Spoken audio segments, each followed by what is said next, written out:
do you remember the movie Gladiator from 2000? I mean, the kid was like 24. So like, I don't mean that in any condescending way. It turned out, I realized at that point, he was born the year that movie came out. So I had to then pull up a YouTube video really quickly on my phone. And there was this one line. I said, look, here's the deal. I was like, this badass named Maximus, he says, if you control the crowd, you control your freedom. And I was like, that's the line. And so now let's bring it back to content. I was like, buddy, I'll leave it to you and the fancy MBAs to figure out how to model it out and spreadsheet it out. But I know two things. I know, number one, that attribution is really hard today. Like, I bought a pair of pants from Nordstrom on the mobile app today. If some nerd somewhere looks at that and says, oh, the analytics say the mobile app is good, we should cancel all other spend, they'll probably feel really good in the moment. But what they'll never realize is my wife happened to see the pants on a TikTok, screenshotted it, texted it to me. I was just like, if my wife likes those pants, she might like me in them. You know where that goes. And so I'm like, hey, I'm buying them. And so I give him that, and his eyes glaze over. And I'm like, okay, number two, I was like, but buddy, here's the thing. Like, traditional media, unless your customer sits in traditional media, yep, I can't spend there. Like, it's like, right. Like, nobody buying billing aware practice management in my world is sitting there watching or reading the New York Times print. I know other people do. My customer doesn't. And so ultimately, I'm like, here's the thing. When it comes to content creation, you got to focus less on the platform and all these other things. And you got to realize that really what it's about is figuring out, how do you get in front of wherever your customers' eyeballs already are?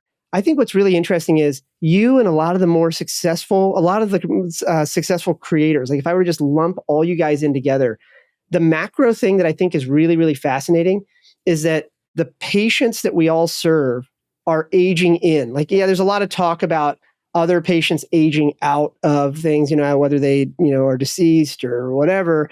But what's interesting about this is, like, when you think about like you and Tony Maritato and Justin Stiver and all these other people, what's really fascinating is that people like me, 43, we're kind of aging into this stuff. And we're looking at Instagram, we're looking at TikTok. My mom may not be. And if that's your customer, if that's your patient, like, yeah, maybe content doesn't make sense. But your mom may not be, but because you are and you care about your mom, you're going to do exactly what your wife did about the pants. You're going to send information to those who need it. And that's the piece of it that I think is most fascinating that I have found is my demographic. I thought when I started this, my demographic was going to be a bunch of therapists, a bunch of OTs who were curious about things that they could share with their patients. And while that has come to fruition, and a lot of my audience are fellow therapists who share the content with their patients, which is an incredible scaffolded approach to being able to spread information to the people who aren't engaging on these platforms. The other half is a combination of end users, young, skews slightly younger, but I would say 60 and under. And they're very engaged. And then the other group is caregivers, young people. I get teenagers who reach out to me. My mom has MS. This would help her.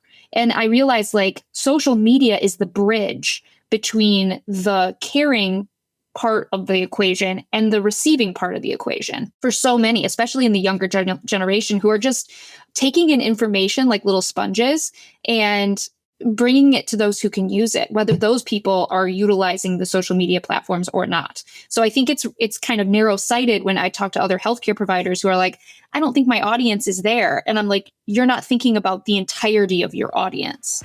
If you'd like to learn more about Strata PT and see how our EMR and RCM works, head over to stratapt.com to book a demo.